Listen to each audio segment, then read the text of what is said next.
नमस्कार, मैं हूँ चरण सिंह राजपूत और आप देख रहे हैं द न्यूज़ 15 बिहार। अब जो है जिस तरह से कांग्रेस ने ऐलान कर दिया कि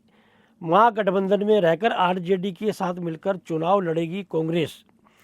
तो अचानक लोग कहने लगे कि जो कांग्रेस तेवर दिखा रही थी, जिस कांग्रेस के नेता कन्हैया कुमार ने बोल दिया था कि जो दल बड़ा होगा, जिसके विधायक अधिक जीत कर आएंगे, उसका मुख्यमंत्री बनेगा।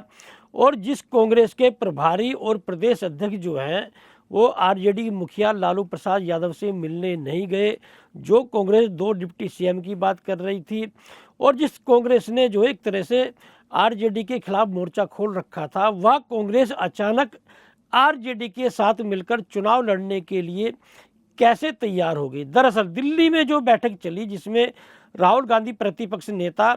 और कांग्रेस के राष्ट्रीय अध्यक्ष मल्लिकार्जुन खड़गे थे, कृष्णा अल्लावरू उसमें प्रभारी जो है बिहार के वो थे, राजेश राम थे, और भी जो अखिलेश प्रसाद सिंह थे पूरे पूर्व अध्यक्ष, और तमाम नेता जो है बिहार के उस मीटिंग में मौजूद थे। जो जानकारी मिल रही है वह यह मिल रही है कि जो प्रत्याशी जो हैं, जो वहाँ पर चुनाव लड़ने हैं और मौजूदा विधायक हैं कांग्रेस में, उन्होंने प्रस्ताव रखा कि आरजेडी के साथ मिलकर चुनाव लड़ने से ही चुनाव जीता जा सकता है। हालांकि कई नेता ऐसे भी थे जो लालू प्रसाद यादव से साथ मिलकर चुनाव लड़ने के इच्छुक नहीं थे। उनका मानना ये था कि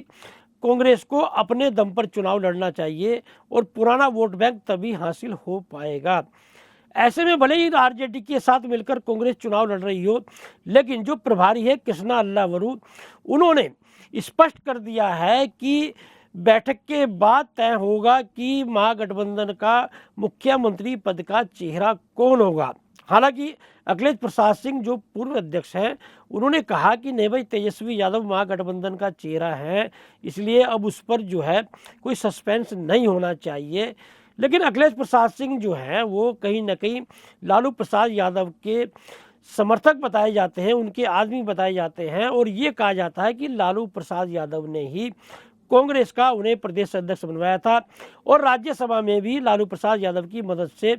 वो पहुंचे थे। तो ऐसे में बड़ा प्रश्न ये उठता है कि कृष्णा अल्लावरू ने जो मुख्यमंत्री पद जो है बैठक के बाद डिसाइड करने की बात की है, उसके पीछे राज है क्या। दरअसल कांग्रेस की रणनीति ये है कि मुख्यमंत्री पद के चेहरे के नाम पर 2 डिप्टी सीएम कांग्रेस के होने चाहिए और कन्हैया कुमार को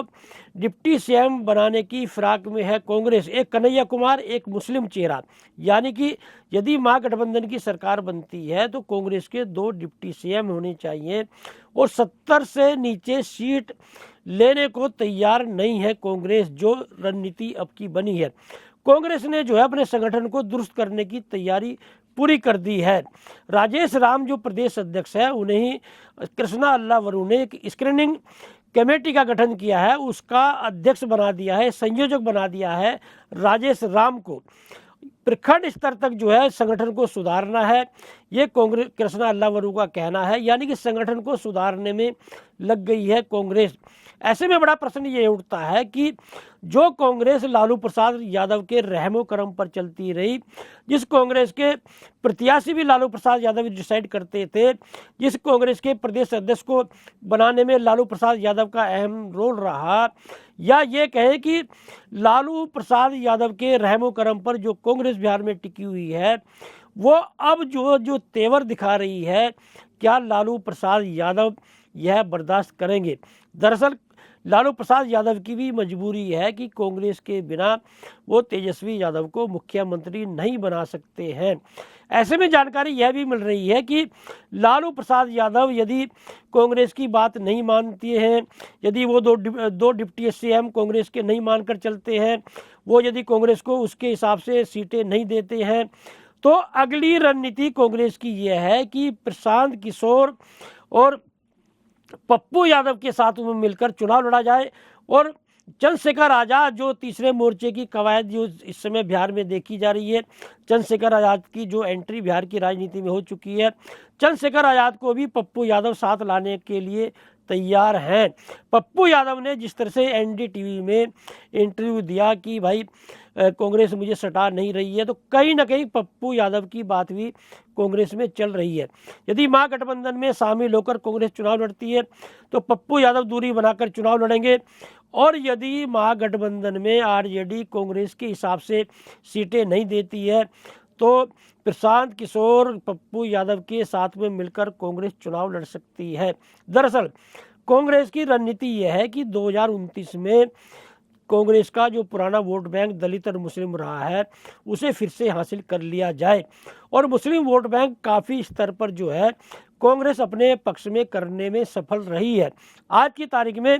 मुसलमान जो हैं वो कहीं ना कहीं राहुल गांधी को अपना नेता मानने लगे हैं, और बाबा साहब भीमराव अंबेडकर को लेकर एक जो बड़ा अभियान कांग्रेस ने विभिन्न राज्यों में छेड़ रखा है उसको लेकर जो है वो पुराना दलित वोट बैंक भी हासिल करने में लगी हुई है। ऐसे में कांग्रेस की रणनीति ये है, भले क्षेत्रीय दल नाराज हो जाए लेकिन 2029 का चुनाव उन्हें मजबूत कर कर चलना है। और यदि कांग्रेस जो है प्रशांत किशोर पप्पू यादव के साथ में मिलकर चुनाव लड़ती है और चंद्रशेखर आज़ाद भी आ जाते हैं तो कांग्रेस का प्रयास ये होगा कि असदुद्दीन ओवैसी और मायावती को भी उस गठबंधन में शामिल किया जाए, यानी कि एक तीसरे मोर्चे की अगुवाई कांग्रेस करती है तो चंद्रशेखर आज़ाद, पप्पू यादव, असदुद्दीन ओवैसी, मायावती ये लोग मिलकर एक तीसरे मोर्चे का स्वरूप बिहार में दे सकते हैं। तो देखना ये होगा कि कांग्रेस के तेवर जो फिर से जो है देखने को मिल रहे हैं। अब कृष्णा अल्लावरू जो है वो बिहार में इन विधानसभा चुनाव में क्या कर पाते हैं, कांग्रेस वास्तव में ही महागठबंधन में रहकर चुनाव लड़ती है या फिर कांग्रेस का दूसरा रूप इन चुनाव में देखने को मिलता है।